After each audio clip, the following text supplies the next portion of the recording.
All right, let's try telling you about what happened this morning while I'm multitasking. I know there are YouTubers and stuff that do this, so I'm sure I can. I posted that first video when the kids were walking and laughing in the trees and the fall light was filtering through, and it was so beautiful. And then I put my phone down and I started to hear them fall into pretty familiar conflict patterns, and I could hear my daughter expressing feelings of invalidation around being heard. They were having a fairly inconsequential engagement over a story or a memory, something they both share. And she started to get wound up really tight because he either wasn't agreeing with her. I wasn't really sure if he was kind of being antagonistic, right? Like purposely winding her up.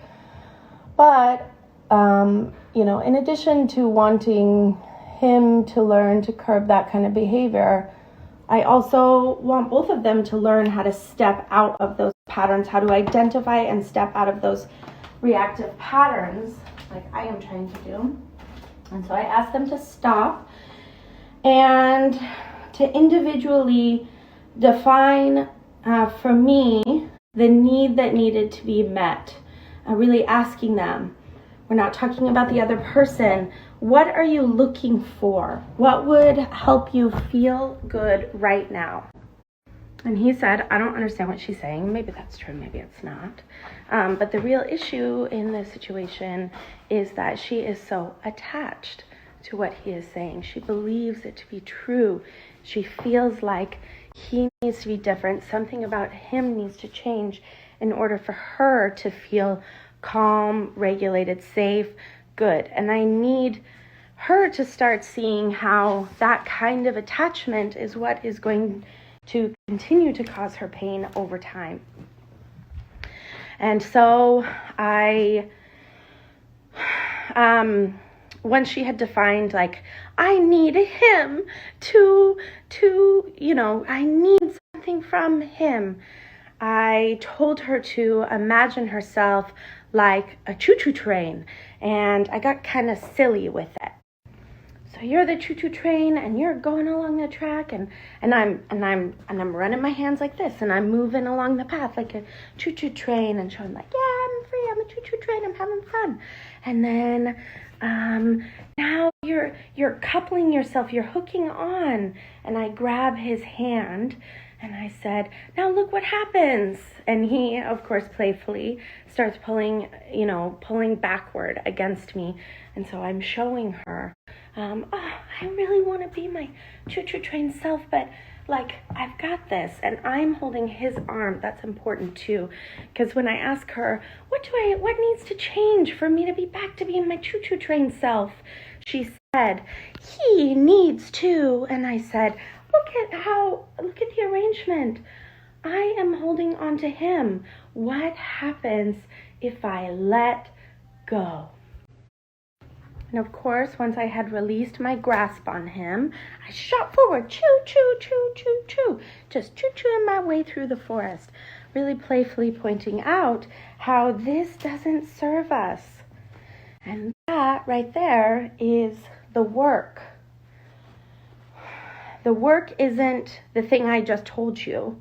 The work is a paradigm shift, a perspective that allows you the space that you've been craving to move away from interpreting this experience as yet another fight, yet another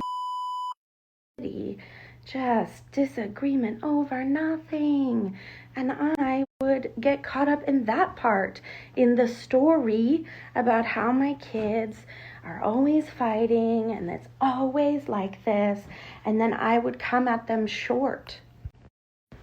The story that my kids are fighting, that this is what my life always is, and it's never going to change, and I'm stuck, is a terrible place to be. I don't want to hang out there. And I'm starting to understand how I can stop that. In fact, as we were moving, something I'll probably talk about a little bit more at another time because I need to go back to other things. But as we were starting the walk through the forest, I was noticing that I was kind of like playing out some tracks about how, the mornings are always like this. They're such a shit show. It's just, I'm trying so hard. Nothing's ever going to be any different. It just always feels so bad all the time. And so I used this technique that I learned in the Mindfulness for Borderline Personality Disorder book that I call factual labeling, where I started looking at their forms walking in front of me and labeling factually. Her hood is blue. His hood is gray. Her coat is purple, and when I'm in the mindset of factual labeling, it's enough work that it kicks me off the track, off the negativity bias track, off telling myself the same stories over and over about how bad and wrong and hurtful everything is. It's really not helping me. It hasn't made my life any better. And as I focused on factually labeling, I started to see them, like not my story of them. I started to see them for who they are. I saw they were laughing, they were talking, then the conflict came, but I then had the right mindset, the framework to help with the conflict. Okay, I want to share with you, but I don't know. I'm going to have to, maybe I can figure out something with Instagram Live so I can share in real time this way, although I know people appreciate the captions. And I do not know this on the fly. If I want to share these things with you, it's got to be in the moment when I have a little pocket of time like I'm doing right now and can fit it in.